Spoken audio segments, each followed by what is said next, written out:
All right, Mr.Taliaferro TV, how's everybody doing out there? Houston, y'all got a good problem, and the good problem is the team has finally woke up defensively.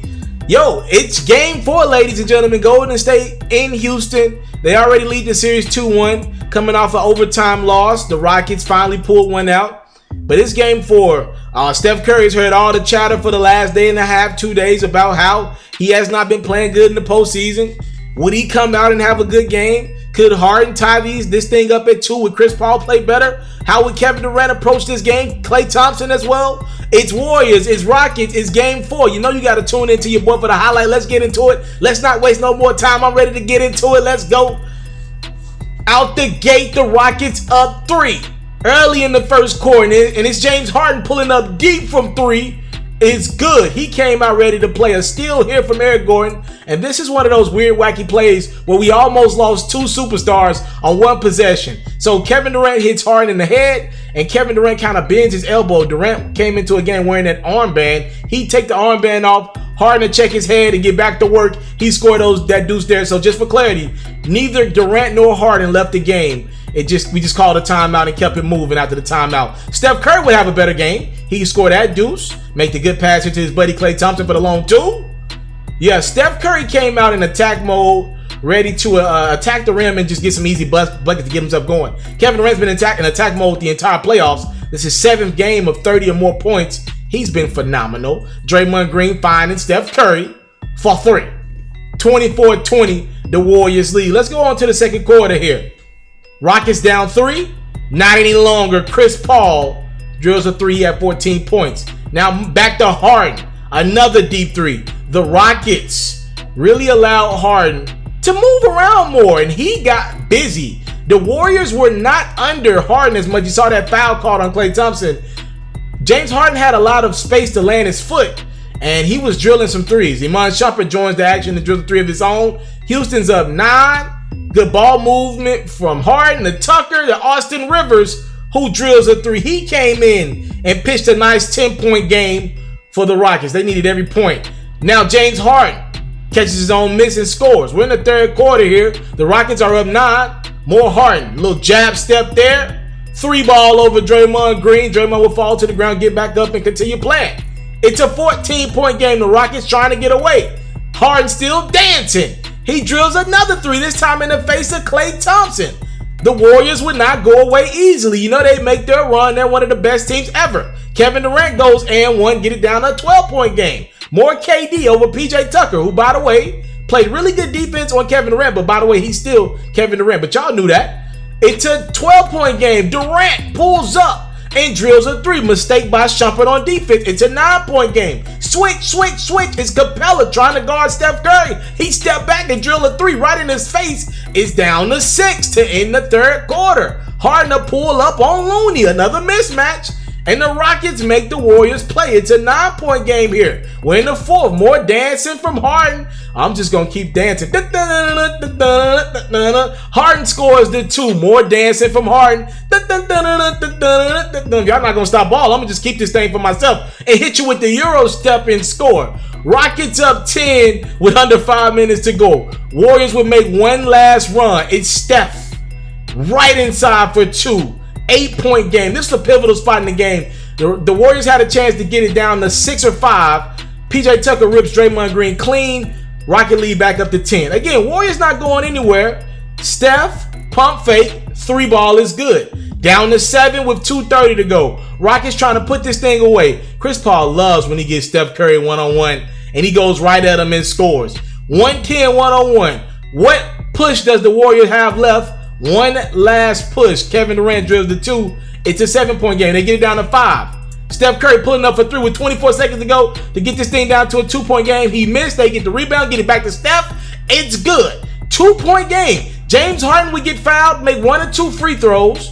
Now Durant's going to get a look to tie this game up. He misses. Now Durant will get that thing back to Steph to tie the game. No.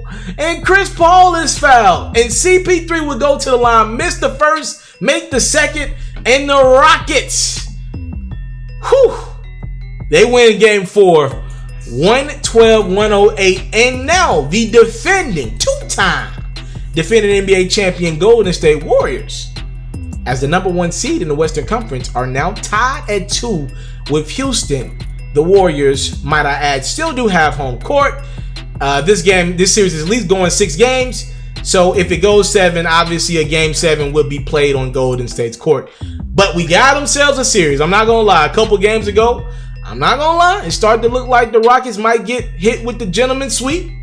Give them credit. They fought. Game 3, they pulled it out. Overtime win. And in game 4, for most of it, they were pretty dominant. They controlled a lot of game 4. They pretty much battled with 2 runs by a feisty Warriors bunch. Kevin Durant had 34. Steph Curry had a bounce back game. He had 30. But the thing with the Warriors is you didn't get a lot from other places. Klay Thompson only 11 points. Again, just struggling from the field to get it going. I really believe he's starting to get affected by the way the Warriors are running their offense. It's no longer going through Steph. Really, it would go through Draymond, right? And Draymond would be facilitating. He's not trying to get off offensively. He's trying to look for Klay and Steph. Right now, they're running their offense primarily through Kevin Durant, and sometimes Steph will take it up top and do his thing. And who takes the L? Klay, because Draymond's still getting the ball in his hands. He's still feeling the basketball, touching it and filling it out, and trying to make plays right out of that third option spot. The guy that's taking the L is Klay Thompson. And I think what it is with him, I think I heard Nate Robinson say this on FS1, the Herd yesterday. It's pretty much saying, yo, every time you get the ball, because you don't get it often, you feel like you got to shoot it, right? And I think that's what is happening to Klay Thompson. He's trying to shoot every shot, and a lot of these shots are just not good ones. Shots that he can make because he's a phenomenal shooter, one of the best of all time. He's just not making them. I'm looking at this series from a lot of ways. From the Rockets standpoint, still don't look like the team that I saw last year. Lucky to be in this series, but I will give James Harden this credit. I just told one of my friends, one of my closest homies, those are the 3 best games I've seen Harden play. I know they lost game 2, but after the poke in the eye from Draymond Green and James Harden, when he came back in the game, he was efficient. And in game 3, he was like 14 for 32, if I'm not mistaken, pretty efficient. And against the Warriors, in this game, he was 13 to 29. I don't mind Harden taking 20, 30 shots, whatever, but I need his field goal makes to at least be in double digits. And tonight, again, 13 for 29 from the field. That's not bad. That's close to 50%. Not necessarily there, but it's close enough. I'll take that. I don't like the 8 for 26 games. I can't deal with that, because that's too many times where your team had to watch you guys miss shots, and pretty much they had to watch you dribble and settle for a shot. And that's more than just a miss, right? That's weighing on your team's demeanor when I'm playing hard defense and we come down court and you settle for a 30-foot jumper, right? So these things matter. And the more efficient Harden is, obviously I think Houston's a better team. I want to give a couple unsung heroes some credit. PJ Tucker was absolutely phenomenal. His rebounding ability and the relationship that he has with Kevin Durant. I really think Kevin Durant, if you watch the game, KD's doing a lot of time talking to guys on the Rockets team. I really think that friendship, that little friendly competition that Tucker and Durant got, I think it's working in the favor of the Rockets. Look, if you're Houston, you want KD to beat you. That Warriors team is not the same when the offense goes through Kevin Durant. I'd rather the offense go through KD than for Steph Curry and the Klay Thompson to get off. And you know how they do it. They have those crazy third quarters, and the game usually doesn't make it to the fourth. If Durant's going to beat me, he's playing absolutely phenomenal right behind Kawhi Leonard and Giannis, in my opinion. But I'd rather KD beat me. I'd rather go home saying KD got 50 every game. What I can't defend is those damn dagger threes from Steph Curry and Klay Thompson.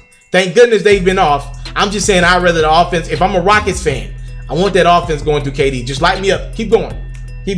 Like from the field tonight, KD was 12 for 22. So obviously super efficient. But I'm taking that. I'm rolling. I got 10 misses from KD. I got 10 misses from Klay Thompson. And that Warriors bench is literally giving them nothing right now. You know? And I want to give Sean Livingston some credit. And I want to give guys like Quinn Cook, Iguodala, who's technically starting, Jordan Bell played some tonight. Looney played some minutes. I want to give these guys some credit in this regard. The way the Warriors team is set up now, you're pretty much always in the game with 2 stars. Either Draymond, KD, Steph, or Klay are always in the game, right? At least 2 of them. And it's not the same concept. You don't need Sean Livingston to give you 8 to 12 points off the bench, because if I'm Klay Thompson and I'm in the game at the end of the first quarter and I didn't get a lot of shots when Durant and Steph was in the game, that likely means when we take Steph and KD out at the end of the first quarter, however you do the rotations, depending on fouls and all that. If I'm Klay, I'm now trying to get off. I think the bench is set up differently this year. If I'm Draymond, I want to get I know I don't get a lot of shots when Steph, KD, and Klay are in the game. I want to get my 5 to 8 shots up while I'm in with the second unit. I'm just saying, to give Sean Livingston and company some credit, the way the bench is set up is different. And also, with DeMarcus Cousins going down, Andre Iguodala, one of the key components of that bench, had to step into the starting lineup. So let's just be fair to the Warriors here in their bench and their unit. Their dynamics of their bench are completely different this year around, especially when they added DeMarcus Cousins and the injury hit him again. And by the way, DeMarcus Cousins says he's coming back this year. I think he's expecting his Warriors team to make it to the next round, or at least the finals, right? Or, whatever, so he could come back. I don't think he means he's coming back this round, which means his Warriors team's got to get together. They're now tied at 2 with Houston. Best 2 out of 3 is simply what this series comes down to, and I am looking forward to it. Congratulations to the Houston Rockets, big time dub, even the series up. James Harden led the game, 38 points. I still need more from Chris Paul, 13 points, 8 rebounds tonight. Just still don't think that he's had one of those stellar breakout games that I know he's capable of. I think he's got a couple of them left in the tank. Haven't seen this thus far in the postseason. They're not winning this series unless Chris Paul turns into special Chris Paul. This is my opinion. We will see. Game 5 in a couple days. Who's excited for basketball? I'm excited for basketball. Y'all know who I am. I'm Mr. Taliaferro. Thank you for the time, love, and support. I don't take it for granted. Salute. I'm out. I came from nothing, but I want everything God has for me. I interview celebrities. I talk sports. I still represent the culture. Got the kids, they are now tuned in. Yo, we locked in right now, Mr. Mr.Taliaferro. Taliaferro. Shout out to Mr. Taliaferro. You're watching Mr.Taliaferro TV. Mr. Taliaferro TV. Here with the triple B's, you can't do nothing but win.